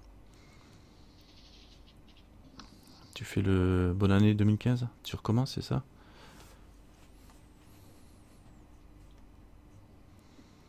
Bon, grosso modo, ce qu'il faut alors, comme j'ai eu une coupure de connexion, tu as essayé de prendre le train en marche, je sais pas s'il fait ce qu'il fallait. De toute façon, si tu arrivé à ce qu'il fallait. Ah, t'as pas suivi? D'accord. J'ai extrudé mon texte pour le faire épais. Oui, oui, oui, moi, soit tu extrudes après l'avoir basculé en mode poli, quoi, enfin en mode mèche, soit tu fais ton texte et tu le. Mais regarde, tu vois, là j'ai fait un bevel, je suis en note 3400 faces, on va dire. Bonne année 2015. CTRL A, alors je vais faire Shift A, Mesh, texte. Voilà, j'ai rajouté un texte. Je vais taper ici, je reviens en mode Edit. Je vais essayer d'utiliser la même police de caractère que j'ai pris pour l'autre, tant qu'à faire. J'en ai une dans téléchargement, celle-là. Je crois que c'est celle-là que j'ai pris. Pas sûr, on va voir. Non, je crois pas que ce soit celle-là en plus. Enfin bon. Bonne. Non, c'est pas celle-ci que j'ai utilisée. Alors, de toute façon, on va le faire avec celui-là, on verra bien. Ouais, non, je vais pas faire avec celle-là. Je vais revenir en mode B font. Je vais taper bonne. Un petit. Alors, grand B. C'est ça. O. Grand B. O, ne. Entrée. Année. Entrée 2015. Je l'écris comme ça en vrac. Voilà, ça, si je le mets directement en bevel ici, alors je vais faire un offset pour l'augmenter. C'est pas l'offset qu'il faut faire, c'est l'extrude. Voilà, un extrude directement ici, et je vais mettre un petit peu de bevel. C'est peut-être plus facile à travailler, hein. On va faire le test. On va faire le test directement ici. Voilà. Avec une résolution de 1 cran pour faire un petit peu plus arrondi. Alors c'est beaucoup plus joli, hein, tout de suite. Hein, à travailler, c'est clair. Et ça, je vais le descendre en résolution comme j'avais fait avec l'autre, qu'il était en résolution. Il était en résolution combien? 3, je crois que j'avais fait. 2, 3. Ouais, j'ai mis du 3 à peu près. Quand je regarde les traits là. Hein. 3. Alors j'étais à combien tout à l'heure? 9000 et quelques? Je sais plus. 9000, d'accord. 6190 faces. Ok. Et là, si je le passe en mode mesh, alors texte, je repasse en mode objet. Ici, converte tout, mesh. Voilà. Et lui, il fait combien de faces? Tab. Alors il est un peu pourri aussi, mais bon. Si je fais A pour sélectionner tout, j'ai 1788 faces là. Pas énorme, hein. 1788 faces, alors que mon bonne année 2015 que j'ai ici. Tab, celui-là, sélectionne tout. A, il fait 3454 faces. Bon, il fait plus de faces ma version modifiée. Parce que le bevel, il m'a arrondi aussi apparemment les angles verticaux là, j'ai pris. Ouais, évidemment. J'ai tout le tour qui est arrondi là. Alors que là, le bevel, il faisait que la bordure du haut. Ouais, c'est parce que j'aurais dû sélectionner que le haut en fin de compte. Hein. D'accord. Sur lui. Si je fais des CTRL Z sur lui, est-ce que je vais pouvoir le faire? Pour avoir le même genre de résultat. À mon avis, je vais pas pouvoir faire grand chose là.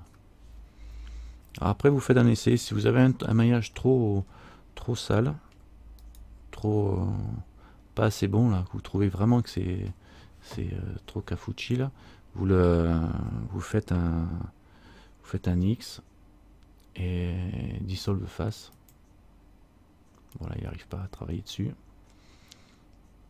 Alors là, on fait un remove double. C'est pas top non plus de faire un remove double. Il faudrait en fait compte sélectionner que la face du dessus, que les faces dessus, et puis ou faire déjà un quad, transformer les triangles en quad. Ça serait déjà pas mal ça.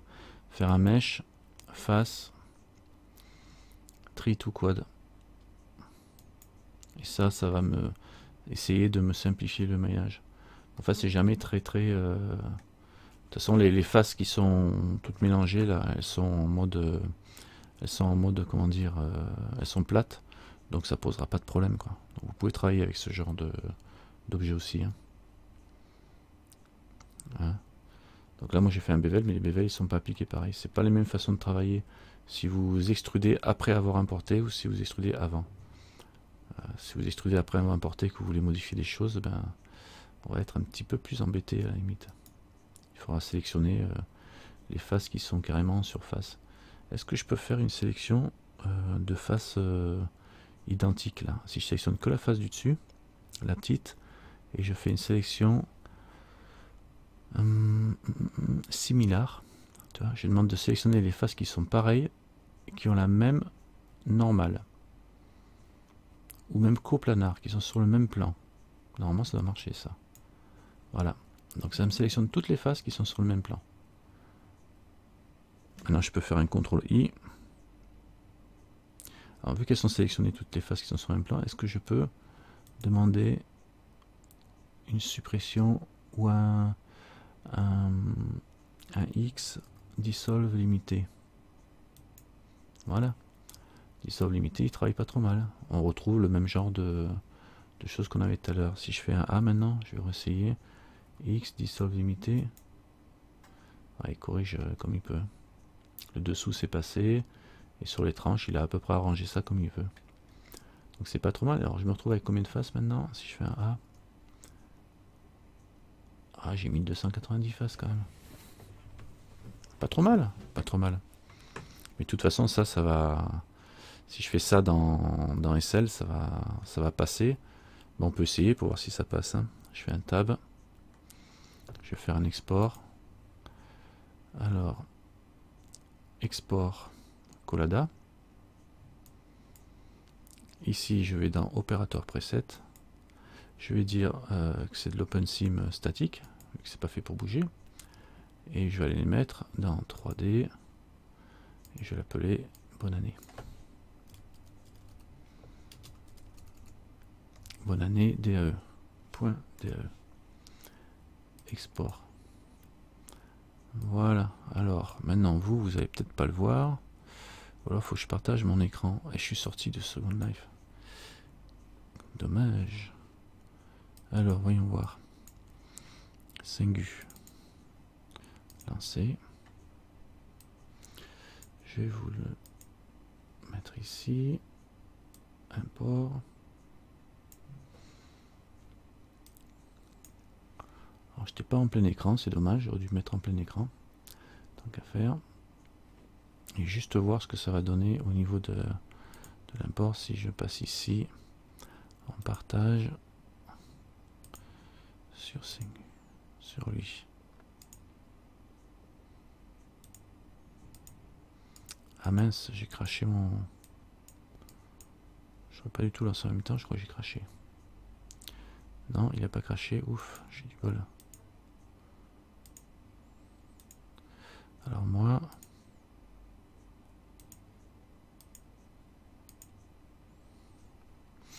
Bon, j'ai quand même essayé direct, edit, file, upload mesh, 3D, document 3D, bonne année. Alors qu'est-ce qui me sort? Il me sort un truc comme ça, bonne année 2015, ma foi. Il est pas pourri, hein. Bonne année 2015. Et ça vaut combien ça?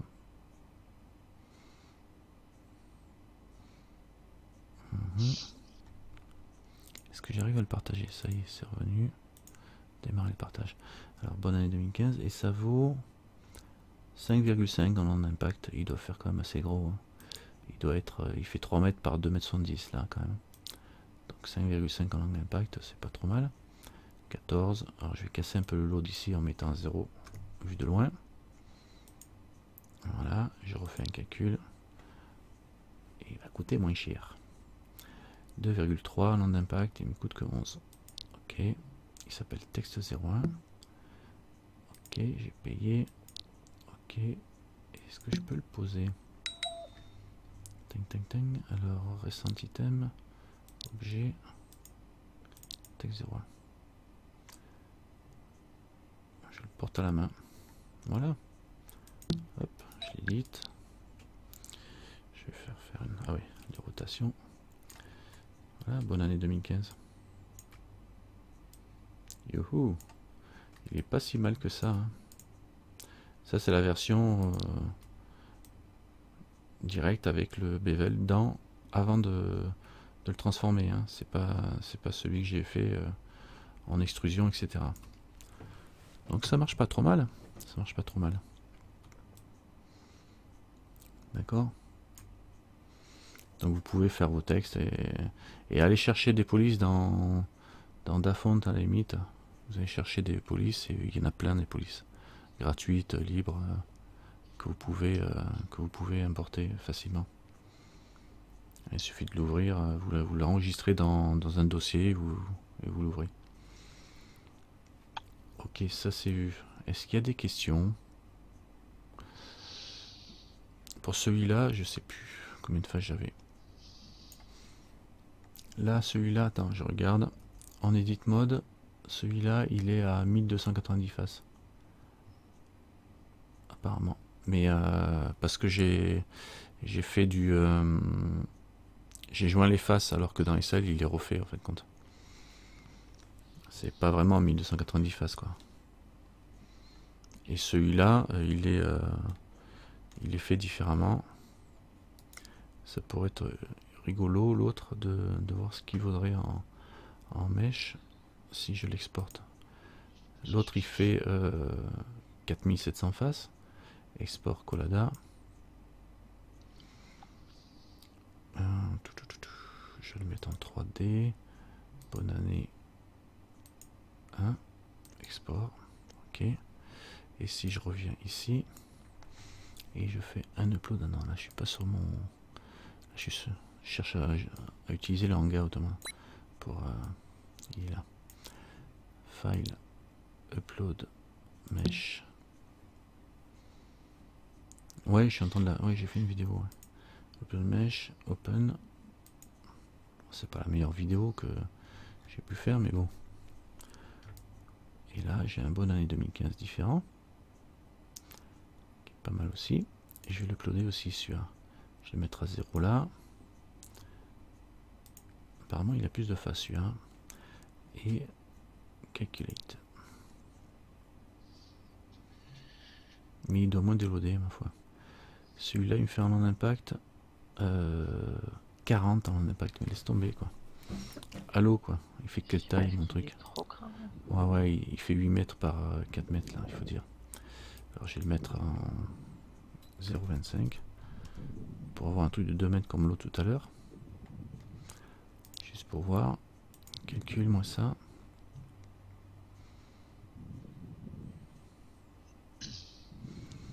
Et là il fait plus que 2,66. Ça va, c'est à peu près pareil. Hein. Donc upload. On voit c'est à peu près la même chose au niveau équivalent au niveau du poids. Il y en a en 2,66 et l'autre à 2 aussi. C'est à peu près kiff bourricot. Et je vais le porter sur l'autre main sur inventory. Voilà. Texte. Where attache tout. C'est quoi la main gauche? Right. Ouais. Upper Tu peux leg. poser avec le tag sinon. Ouais. Upper arm. Left. Right. Ouais. Alors, Marc il est moins grand. Jerry. Je crois que je ferais mieux de poser par terre. Alors, ça sera mieux. Je vais mettre le tag parce que je vais m'embrouiller avec tous les machins là-bas. Hein? Alors, le tag, comment on met un tag ici? Il faut aller dans communicate. Non, c'est sur moi qu'il faut que j'aille. Dans le groupe. Alors, c'est les sucreries. Active. Ok. Et là, est-ce que je peux poser au sol? Inventory. Tac, détache. Ça, détache. Et je pose celui-là là. Et celui-là là. Je vais mettre à peu près de la même taille, comme ça on verra ce que ça donne. Edit. Hop, hop, hop. Et ici, on va agrandir ça. Ce serait bien de passer ce soit pas au milieu. Ça là. Et voilà, grosso modo, les mêmes bouts de box. Ça devrait le faire. Et on change ça ici. Et celui-là. Voilà. Ah, on peut faire un truc simple rapidement. Ouais, juste en retouchant sans aller dans le mode, juste en faisant l'extrude normal direct en mode texte. Hein. C'est pas compliqué en fin de compte. Non. Ouais, et puis il a l'air droit en plus. Ça va, il a gardé bien l'axe. Hein. Sauf que l'axe il est à plat et il a gardé le même axe puisque moi j'étais en vue de dessus. Hein. Je travaille toujours en vue de dessus donc. Alors là j'en ai un qui sont pareils au niveau des bounding box et j'en ai un qui pèse combien là? Il pèse primitive 1, select objet, land impact 9 pour le plus fin qui était celui qui était retouché en mode machin et l'autre land impact 2. Donc il y en a quand même un qui est beaucoup plus serré, enfin qui coûte beaucoup plus que l'autre. Hein. Je crois que c'est le bevel parce que sur le bevel j'ai fait un bevel sur toutes les tranches hein, avec le plus fin. D'ailleurs on le voit hein, quand on regarde, on a les tranches qui ont du bevel partout. Alors, évidemment il y a beaucoup plus de face. L'autre il a du bevel que sur les tranches supérieures et pas sur les côtés. Ce qui donne pas le même look non plus, mais c'est pas la même police. Donc très vite vous pouvez avoir des textes qui coûtent cher selon ce que vous avez comme police. Alors attention avec ces histoires de bevel, mais bon après il faut faire un truc en fonction de ce que vous avez prévu. Hein. Si c'est fait pour être porté ou si c'est fait. Alors, je te remonte la procédure d'importation. Ouais, pas de problème. À partir de SL tu veux dire? Je suis dans SL ou quand je l'exporte? Quand je l'exporte? Alors pour l'exporter, j'ai depuis Blender. Ok, donc je switch ici pour passer sur Blender. Blender. Partage, voilà. Donc pour l'exporter, bah, j'ai sélectionné mon objet, mon texte hein, entier en mode objet. Par exemple, bonne année. Et je suis allé dans File en mode objet, hein, en haut. Je vais sur Export, Collada. Je suis là. Fais une capture d'écran, File, Export, Collada. Une fois que j'ai ça, je clique. Et ici, dans Opérateur Preset, je sélectionne Static SL plus OpenSim. Ici. Comme ça, ça me coche automatiquement ce qui a besoin d'être coché. Tu vois, sélection only surtout. Ça évite d'importer les lampes avec. Et puis là, tu choisis le dossier dans lequel tu veux sauvegarder. Tu écris le nom de ton objet. Et tu fais Export Collada en haut à droite. Normalement, ça suffit. Et après, tu fais OK. Moi, je vais faire Cancel parce que je ne vais pas le faire 50 fois. Et une fois que tu as fait ça, tu repasses sur SL. Alors je vais passer sur SL ici. Et il n'aime pas trop quand même que je switch comme ça les partages d'écran. Voilà. Tu repasses sur SL. Une fois que tu es sur SL, tu fais File, upload mesh, ici. Voilà. Là, tu vas chercher ton objet que tu vas importer. On le voit déjà au niveau du poids dans Collada, là, il y en a qui fait le double de l'autre, hein, au niveau du poids. Hein, bonne année 2001, là. Et on fait Open. Là, il apparaît à plat, donc, tel qu'il va arriver. Donc je peux tourner comme ça autour, mais là je vois rien. Alors je fais CTRL, je maintiens le CTRL pour pouvoir visualiser le dessus, hein, pour passer au-dessus. Et là, c'est celui qui pèse le plus lourd. Et là, je vois le nombre de faces, il fait 7312 triangles. Mon truc, par contre, ici, si je vais dans Upload Options, je vois qu'il fait 8 mètres par 4 mètres par 0,3 d'épaisseur. Donc là, je peux le descendre ici à 0,1 par exemple. 0,1 et ça le fait venir 80 cm par 40. Voilà. Là, c'est des mètres, ça. Et je vais revenir ici. Et là, pour qu'il me coûte moins cher, parce que si je fais un calcul, là, en mode plein, en laissant tout comme ça, il va me donner un prix et un poids assez lourd. Voilà.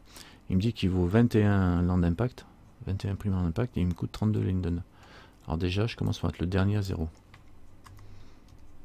Ça, rien que ça va me faire descendre le prix à 11 linden.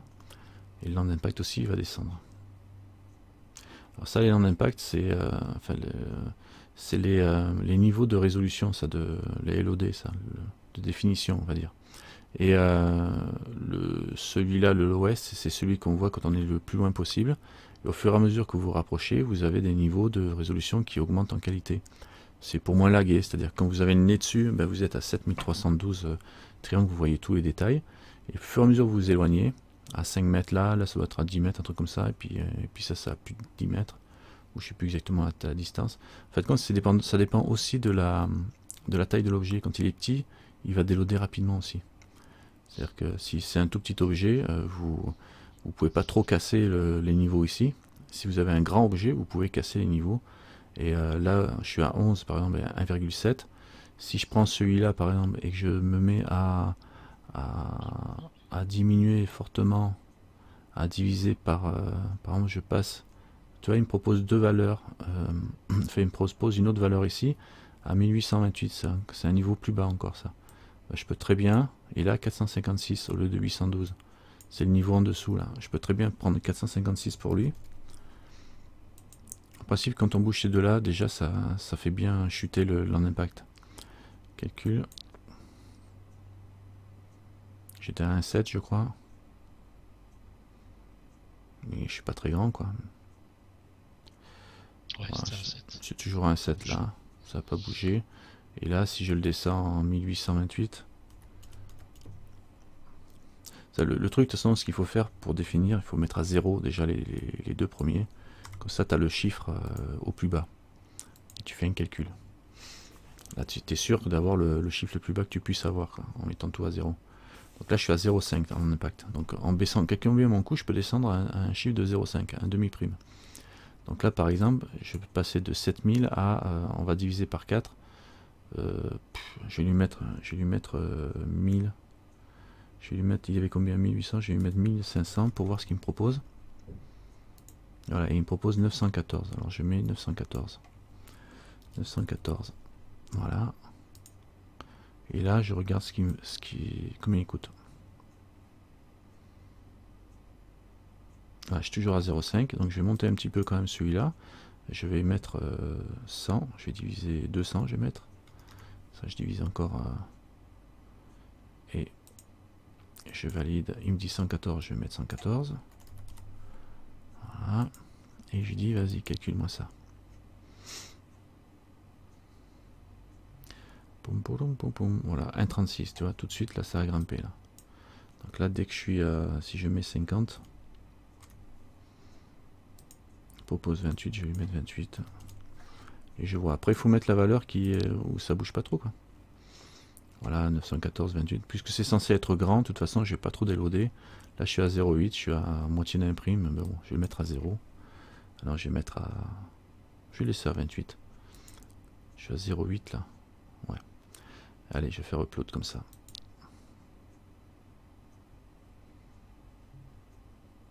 Ça, c'est le texte 1, c'est celui qui me coûtait le plus cher. Ok. Et là si je le pose, c'est celui-ci. Alors je l'ai mis tout petit, hein. Edit, c'est pas ça, c'est ça. Je vais faire un scale. Pareil pour l'agrandir. Là, ça s'est effondré là. Ah ouais, ça va. Ouais, prime. Combien il coûte là? Je suis à peu près pas tout à fait la même taille. On va se mettre à peu près pareil. C'est bien de se mettre pareil. Pour comparer au niveau des tailles. Voilà, je suis à peu près bon. Là il fait 5 et l'autre il faisait beaucoup plus. L'autre il faisait 9. Voilà, je suis descendu de la moitié. Et au niveau du load, là on va le voir, edit. Si je les mets au-dessus de l'autre et je les aligne au niveau de la position. Moi j'ai un réglage du load qui est. Et je dézoome. Alors, on voit celui du haut qui commence à partir en cacahuète. Enfin, chez moi, hein. Le 5 qui vient de sauter. Alors que l'autre n'a pas bougé en bas. Il faut que je me mette assez loin quand même. Voilà, là on le perd, alors que l'autre on ne le perd pas encore. Mais bon, il faut vraiment être loin pour... Donc est-ce que c'est intéressant de voir le Bonne Année 2015 à 300 mètres alors qu'on ne le lit pas? Il vaut mieux pouvoir le lire quand on est à distance à peu près correcte, là, comme ici. Et on voit que l'autre à côté aussi, il déloade bien, il pèse moins lourd celui-là. Le petit gros là, il pèse moins lourd, pourtant c'est un petit gros. Et il se casse plus vite. Voilà. Mais comme pareil, ben, il vaut mieux qu'il soit... il a une jolie gueule celui-là. Hein, aussi. Il pèse beaucoup moins lourd. Entre celui-là et... Alors, combien on disait? On impact 2 primes. Et celui-là, quand même, qui est encore à 5. Tout ça parce qu'il y a des bevels sur toutes les tranches. Hein. Celui-là, il a 5 hein, quand même. Donc attention au bevel. Tout de suite, ça multiplie. Hein. Mais bon, après, on peut pas trop dézoomer non plus. Faut pas trop dézoomer. Voilà. Ok. Normalement, je pense que ça doit être pas mal. Ok. Bon, ben voilà. Bon, ben j'espère que ce petit cours, il vous aura servi pour faire une carte de vœux bonne année 2015. Alors après, pour faire le reste, ben, il faut le becquer. Il faut mettre une texture, l'arranger et le becquer, mais ça c'est les textures. On fera ça peut-être le prochain coup. Sur le prochain cours, on va attaquer un petit peu les textures pour voir un peu comment ça se présente au niveau des matériaux. Là, je vous ai montré le. C'est assez intéressant ça quand même. Ça c'est intéressant. Alors n'oubliez pas en mode edit, vous appuyez sur la barre d'espace et pour faire des copier-coller dans les menus sur le côté. Hein. Ok, bon allez, je vais arrêter mon enregistrement. Et je pense que ça suffira. Je referai peut-être un tuto au mode plus rapide. Pour l'instant, arrêtez l'enregistrement. À bientôt.